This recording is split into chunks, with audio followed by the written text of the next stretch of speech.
Ay, magandang gabi po sa inyo guys. Kakalabas ko pa lang po galing sa trabaho. Pauwi na po ako ngayon. Bago ako uwi, dadaan muna ako sa bangko. Kasi wala na akong bigas at wala na ding pera. May 2 weeks pa na natira sa buwan na ito, wala na akong pera. Ano ba to, na short ako Sana po open ba po yung bangko ngayon. Daan na naman ako sa traffic light sa gilid ng gasoline station na Cosmo. Cosmo nga pala yung mga gasoline station dito na napakarami. Meron ding mga Shell o Petron.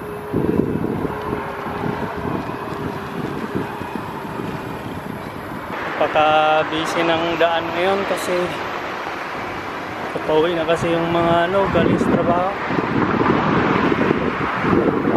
Oras na ng uwian. Yung praktisan ng boxing nila.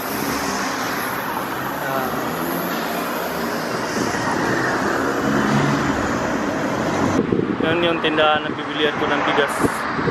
Yung may B na nakalagay. May gwintro akong babae. Ang lakas pa ng ilaw niya.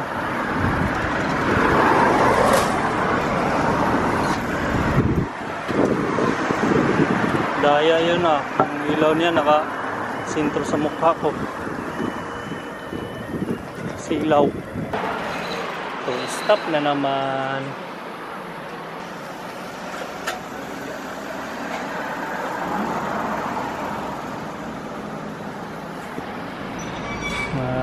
Estudyanteng mga hapon bisikleta. Ay, parang open pata. Thank you.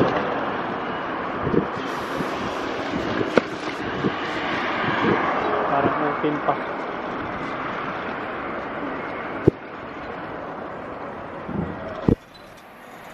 Bike muna.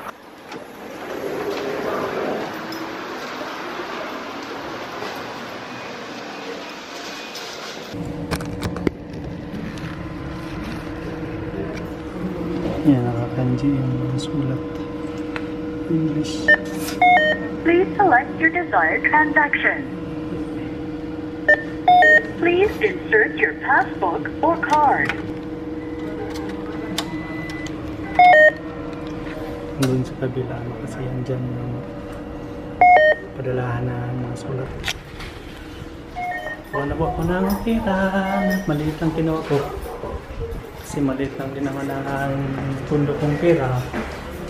Dito nga pala yung padala ka ng sulat.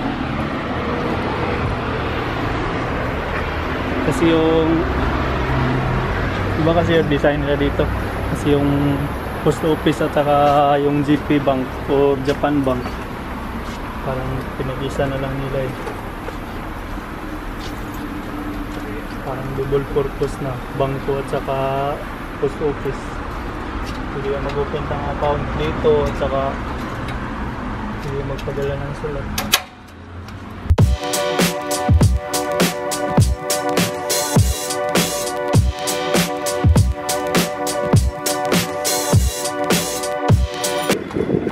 Dito na po ako magbili ng bigas.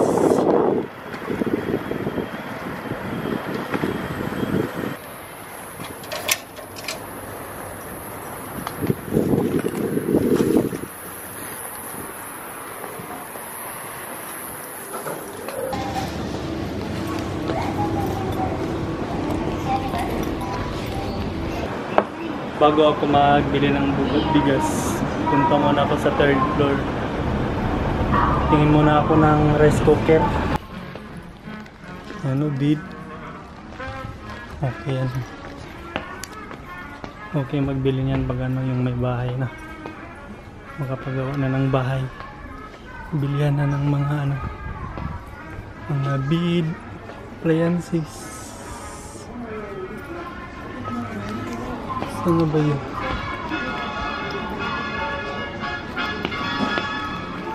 Ito ata yun. Ito. Ay, nalasing lang pala to ah. Tulad sa ginagamit namin. Pwede naman siya ito iuwi sa Pinas. Ay, hindi pwede kasi 100 volts lang. Maghanap na ako sa ibang tindahan. Baba na ako. May last duty pa bukas, Biyernes.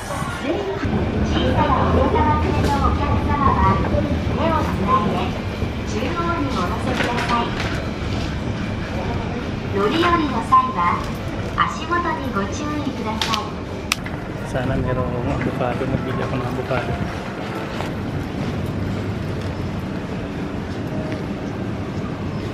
Meron, pero ano ba to? Parang ang klase ng avocado na to. Ang mahal pa.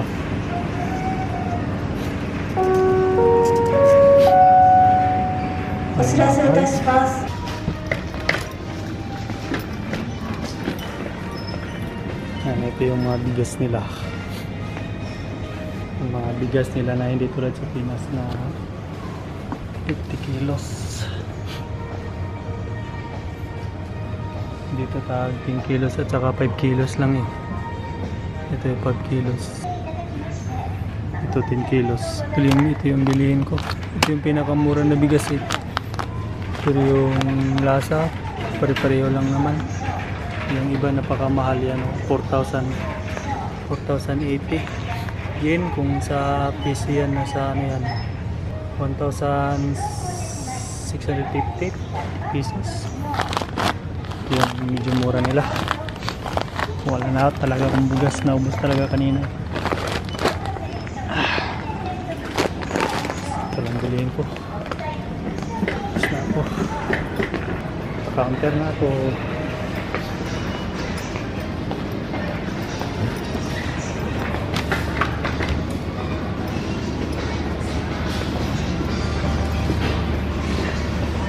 Linis na yung mga ganito.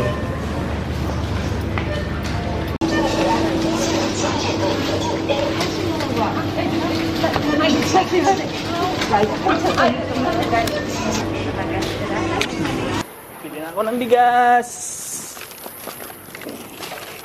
Uy, nasa ilalim yung avocado. Baka mapisat.